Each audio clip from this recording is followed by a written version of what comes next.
Well, it's very kind of you to come here and join our conference today. May I ask why you have come? I think I've already answered that question. I've just come because I'm a member of Greenpeace, and Right. We've heard that this conference is about people who negate climate change. Right. Now, there has been climate change, hasn't there, for 4 billion years? Well, you tell me, I'm young. Right. That's a good answer. That's a very good answer. Can I ask you then, if there's been climate change for 4 billion years, why are you against it now?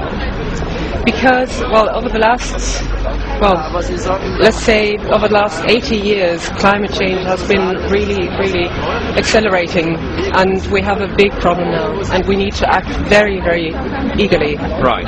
Now, the UN, in its calculations, shows that in all but the last 20 years, we could not have had any effect on the climate. It's a very recent effect that we might have had.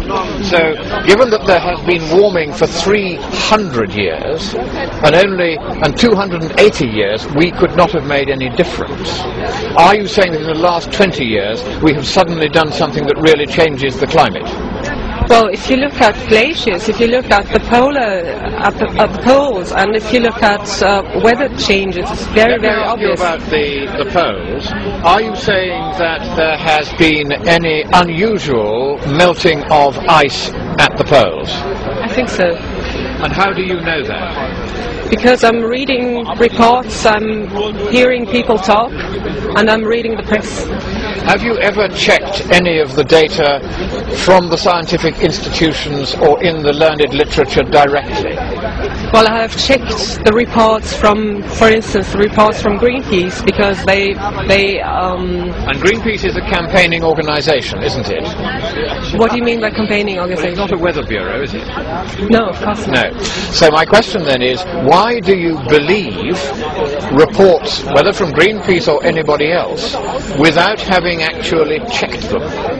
I mean, I've seen it, because I'm from Norway, actually. I'm from Norway, and I've seen glaciers 20 years ago, and they were much bigger than they are now. And I see that fauna and flora is changing in Norway because of global warming. But this has been happening for 4 billion years, as we agreed before. You will get changes sometimes towards cooling and sometimes towards warming. That's right, but it hasn't happened so quickly as over the past 20 years, as I've observed it myself. I see. Let me ask you this question then. In the last 10 years, how much has global temperature gone up?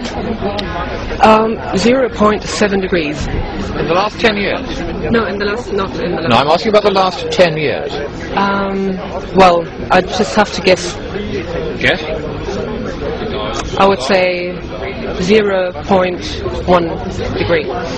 Right, it's actually gone down very slightly, about 0.05 degrees. It's gone down for 10 years.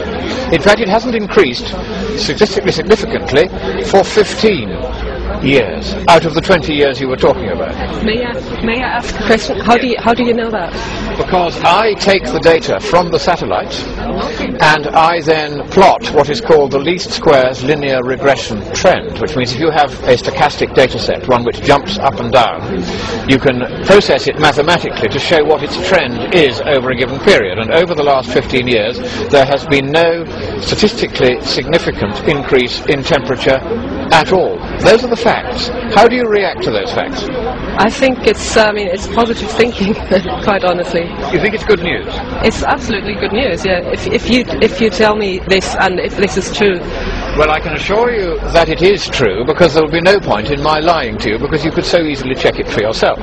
So my next question is, given that we haven't had any global warming for 15 years, and we've had, in fact, cooling for the last 9 years, why do you think it is so urgent that we should suddenly turn the cooling around, or make the cooling go still faster? Well, honestly, I have to check it first, because before I can approve of what you say. Right. Actually, I have to go. Would you also be surprised to learn that in the last 30 years there has been virtually no change in the amount of sea ice in the world? I cannot believe this. When you say you cannot believe it, is it for you a matter of faith that there has been a lot of ice melting in the North Pole and the South Pole? It is actually. It's a matter of faith because I haven't been at the poles to check it myself. In that case, do you not think that it would be a good idea to check with, let us say, the University of Illinois, which keeps all the Arctic and Antarctic records? That would be an option, but it would also be a good idea to check the University of Tromsø, for example, who also checks the Arctic movements.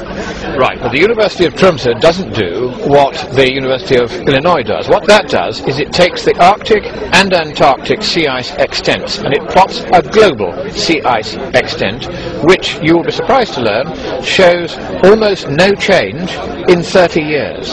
How do you react to that news? I doubt it. And why do you doubt it? Because I need to read it myself and I need to inform myself on your results or the results that you're telling me. Let's talk next about hurricanes then. Do you think there have been more and worse hurricanes in recent years? I believe so. And why do you believe so? Because I've read all about it, and I mean, Katrina... And where have you read about it? Well, in papers, in studies, and books. So it would surprise you to learn then that what the data show from the National Oceanographic and Atmospheric Administration is that there has been no increase in land-falling Atlantic hurricanes on the United States coast for 150 years. You will be surprised to learn that.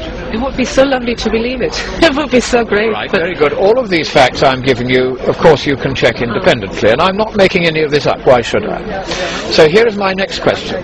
Were you aware that the combined frequency, duration, and intensity of all the hurricanes, typhoons, and tropical cyclones around the world reached its lowest point in 30 years just 2 months ago? I'm very surprised to hear that, yeah. What is interesting to me is that you don't know any of the facts about the climate at all, and yet you are wanting to change it in a particular direction. Can you explain why? Okay, I think we're talking a different planets. I mean, you're talking about a planet where global warming doesn't happen, and I'm talking about a planet where it certainly does happen. But forgive me, I talk about a planet where if I want to know whether global warming is happening or not, I check with the people who keep the actual data. I don't go to the newspapers or to Greenpeace. Why don't you go and check the actual data rather than believing, as a matter of faith, what is in fact a matter of science? But I have faith in organizations like, for instance, Greenpeace. Why? And I don't have, I mean, I have a private life as well, and I have a job life, and I don't have the time to check all, or to call the University of, which one was it? Well, if you want to check the Arctic and Antarctic ice records combined into a global ice anomaly, you go to the University of Illinois. There's a website called Cryosphere Today. It takes 10 minutes to look it up. Okay, So my concern here is that you are campaigning about something which, if you will forgive me, you appear to know absolutely nothing about. But I mean, the majority of the world and the scientists then in your eyes doesn't have anything or doesn't have a clue about what they're talking about. Is that when you what say you're the telling majority of scientists, how have you established what the majority of scientists think?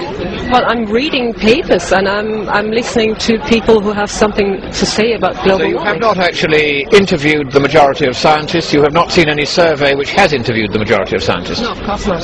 So you're guessing? No, I'm not guessing. Well, once again, see, in the room where I have just been, there were something like 50 scientists, not one of whom believes one thing or another about science. They check. Because, let me ask you this question. If you were to discover that everything that I said to you about the climate, that we've had global warming, global cooling for 9 years, that we have had less hurricane activity recently than at any time in the last 30 years, that there has been no change in the extent of global sea ice, or virtually no change, for the last 30 years, would you think that therefore the organisation that you believe in has misled you? No. In other words, even if I proved these things to you, you would still prefer to believe a political line given out by an organisation rather than the scientific facts? No, I would have to check it for myself first, and then we should talk about this again. Right. Okay? Well, I would like to say I'm most grateful to you for having given me so much of your time. I do beg you not to believe either me or anyone else on this, but to do exactly as you've just said and check for yourself. And when you do, I think you will find that you are addressing a non-problem. Thank you very much. We will see. Thank you. What's your name again? My name is Christopher Monckton. Okay. And your name is? Christopher. Kirsten Blodig. Kirsten Blodig. Yeah. Vielen Dank. Okay.